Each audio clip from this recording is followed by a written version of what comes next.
Hi friends, ఇప్పుడు Ernakulam to Trivandrum వెళ్తున్నామండి మేము ట్రైన్లో. కొంతమందికి అయితే మాకైతే సీట్ దొరికింది ఇద్దరికి. ఇంకా మా ఫ్రెండ్స్ అందరు నిలబడ్డారు అక్కడ ఇద్దరు.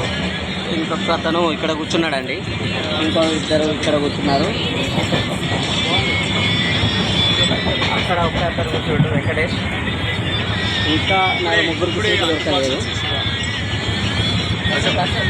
అశోక్ కూడా దొరకలేదు.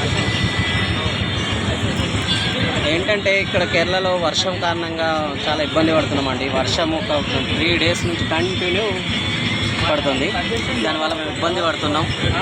అండ్ సీట్లు ఆల్సో దొరకలేదు. చాలామంది వాళ్ళు మా స్టాండింగ్లో ఉన్నారు. వర్షం కంటిన్యూస్ రోజు ఫాల్ అవుతూనే ఉంది. So that's